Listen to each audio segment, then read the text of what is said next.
Hi, everybody. Winn Claybaugh here, and welcome to this issue of Masters. And every once in a while, I get so lucky to interview somebody that I just met 2 minutes ago. And yet, what precedes this man, both from people who know him on a personal basis, as well as all the research that I got to do online and watching his YouTube videos and looking at his websites and all the good work that he does all over the planet.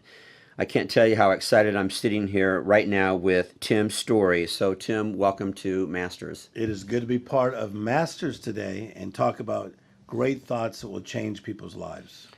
Boy, you know how to set this up, don't you? You know exactly Yes. what you're doing. You've been doing this for a while. So I'm going to read here. Tim is an acclaimed author, speaker, life advisor. That's got to put a lot of pressure on you. Yes. A life advisor. You say something like that, now people are going to hold you accountable to that, right? I came Exactly. out with a book called Be Nice. People are like, I can never be mean. I can never have an off day anymore, which I have lots of them, by the way. Tim is well known for inspiring and motivating people of all walks of life, from executives, actors, athletes, to adults and children in some of the most deprived neighborhoods in the country. You have visited 70 countries and spoken to millions of people. Tim often meets privately to counsel high-profile leaders in various industries. You offer a message of life transformation. You have drawn crowds in tens of thousands of places like the Ukraine, Nigeria, Singapore, South Africa. In fact, in 2013 alone, your spiritual leadership went out to over 100,000 people.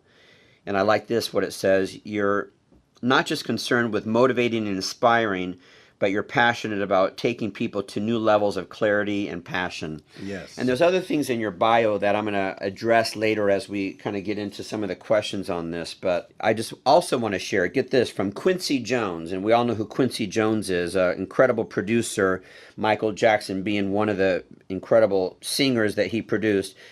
Quincy Jones said, Tim is the voice of encouragement to our generation.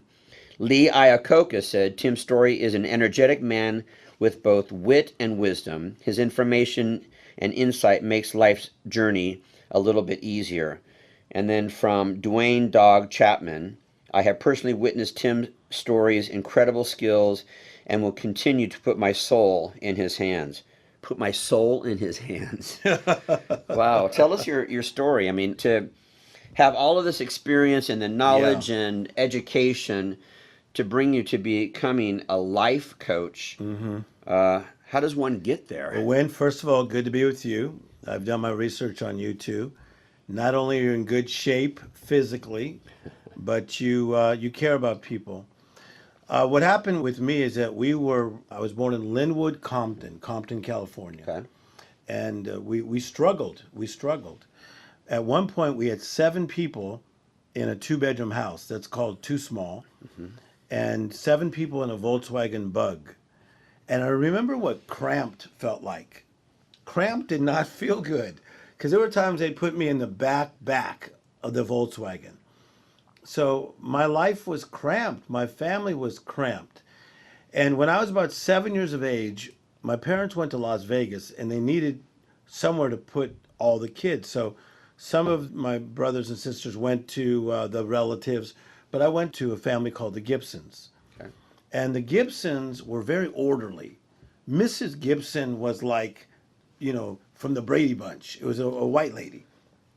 And I remember when staying at the house and the sheets when I went to bed smelled so good. They were like flowery, Right. the sheets. And then when I woke up in the morning, she says, Timmy, she says, I heard you like cereal. What kind of cereal would you like? I didn't know there was such thing as choices because we had Special K. Right. So when she opens up the drawer and it's like all these cereals that I'd seen in commercials. So that little trip to the Gibson said to me that there was more to life than what I was seeing. Okay. So I believe that in order to get from one place to the next, 2 things help you. Number 1, education. Number 2, exposure. So I was exposed to the Gibson family. And I saw the way they lived. I saw how orderly they were. And that did something to my little 7-year-old mind where I said, I'm going to think a little more like the Gibsons. And so that was just how I kept thinking at 8 and 9 and 10. I kept getting exposed to teachers who believed in me, coaches who believed in me, and I began to do something that I call think big in small places. I knew that we were poor, but I knew that I would not stay poor. I knew I would not keep my family poor.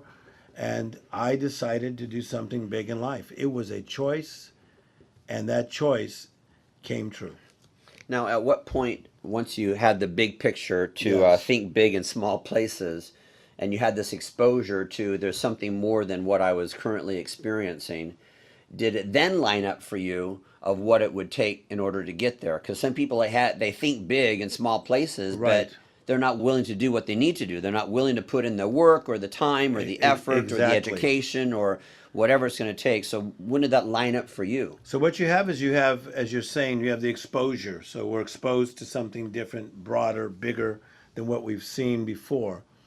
And then the education came. And my sixth grade teacher, Mr. Probert, he said, Tim Storey, you are brilliant. I never heard anybody say that. I heard him say, you're funny, you're charismatic. No one ever told me I was brilliant.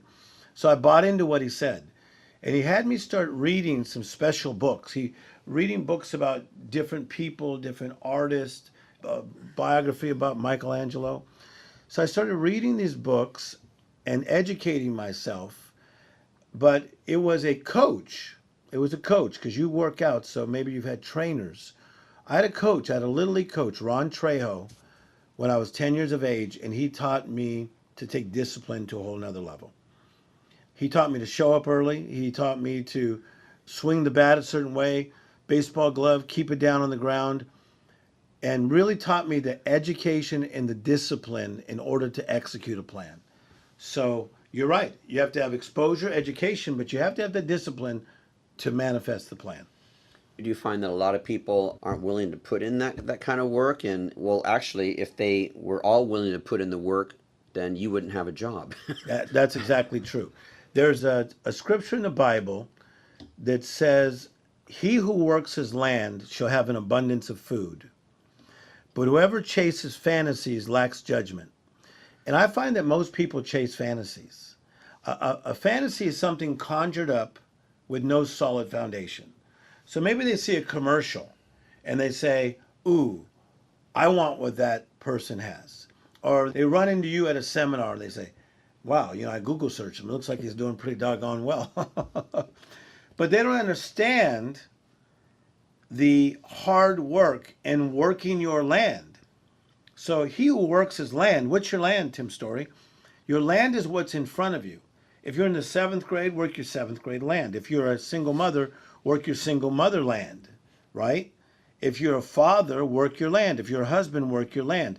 So every day I work my land and I don't chase fantasies.